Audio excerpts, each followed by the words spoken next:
Okay ഇരിക്കട്ടോ. കണ്ടുവാ, ഞാനിങ്ങനെ കൈ തൊട്ട് മുഖത്ത് നോക്കി കണ്ണില് നോക്കി ചിരിച്ചുകൊണ്ട് പുഞ്ചിരിച്ചുകൊണ്ട് സംസാരിക്കുന്ന സമയത്ത് എൻ്റെ ശരീരത്തിലും ഷാജിയേട്ടൻ്റെ ശരീരത്തിലും ചില രാസമാറ്റങ്ങൾ ഉണ്ടാവുന്നുണ്ട്. അത് നമ്മൾ ആരും അങ്ങനെ രാസമാറ്റങ്ങൾ ഉണ്ടായത് കൊണ്ടാണ് നമുക്ക് സന്തോഷം വന്നത്, വെറുതെ വന്നതല്ല. ക്ലിയർ ആയോ ഇല്ലയോ? ആ സമയത്ത് ഒരു 3-4 ഹോർമോൺസ് നമ്മുടെ ശരീരത്തിൽ ഇങ്ങനെ ഉൽപ്പാദിപ്പിക്കും. അതുകൊണ്ടായി ചിരിക്കാനാണ് പറഞ്ഞത്. ചിരിക്കുമ്പോ നമ്മളെ മുഖത്ത് ഒരു പുഞ്ചിരി വിടരുമ്പോ ആകെ കുറച്ച് പേശികളുടെ പണിയേ ഉള്ളൂ. മുഖത്തുള്ള കുറച്ച് പേശികളെ കൊണ്ട് ചെയ്യാൻ പറ്റുന്ന ഒരു ആക്ഷനാണ് ചിരി. ഒരു 10-നുള്ളിൽ പേശികളെ വേണ്ടുള്ളൂ.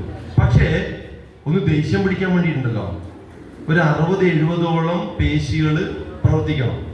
ഒന്ന് ദേഷ്യം പിടിക്കണം, പോകാക്കണ ചാടി എന്നാണ് എന്ന് പറയണമെങ്കിൽ എന്ന് എനിക്ക് ഞാൻ വെറുതെ ആക്കിയതാണേ. ഞാന് ഇങ്ങനെ ദേഷ്യം പിടിക്കണമെങ്കിൽ എന്റെ മുഖത്ത് ഒരു 60-70ഓളം പേശികൾ പണിയെടുക്കണം. ഏതാ എളുപ്പം? ഒരു ചിരിയല്ലേ? എന്നാൽ ചിരിക്കുമ്പോ മുഖത്ത് മാത്രം ആണോ പോസിറ്റീവായിട്ടുള്ള കാര്യങ്ങൾ നടക്കുന്നത്? ഉള്ളില് എന്നാ ദേഷ്യം പിടിക്കുമ്പോൾ നടക്കുന്നുണ്ട്. പക്ഷെ അത് മോശം കെമിക്കൽ റിയാക്ഷൻ ആണ്. അതും നിങ്ങളുടെ ശരീരത്തിന് ദോഷകരമായി ബാധിക്കും. ചിരിച്ചു കഴിഞ്ഞാല് സന്തോഷം ഉണ്ടാവുന്ന സമയത്ത് നമ്മുടെ ശരീരത്തിൽ ഉൽപ്പാദിപ്പിക്കുന്ന ഹോർമോൺസ് ഡോസ് എന്ന് പറയാ. Dose spelling DOSE, dopamine, oxytocin, serotonin, endorphin എന്നൊക്കെ പറയുന്ന ഹോർമോൺസ്. ഇത് വെറുതെ അങ്ങ് ഉണ്ടാവില്ല, അതേ പഠിക്കേണ്ടുള്ളൂ.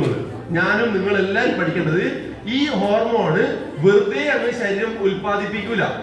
എപ്പോഴാ ഉൽപ്പാദിപ്പിക്കുക?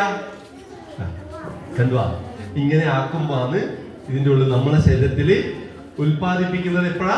നമുക്ക് ഇങ്ങനെ ഇത്തരം ആക്ഷൻ കാണുക, മിണ്ടുക, തൊടുക, ഹഗ് ചെയ്യുക, ഇതെല്ലാം ചെയ്യുമ്പോൾ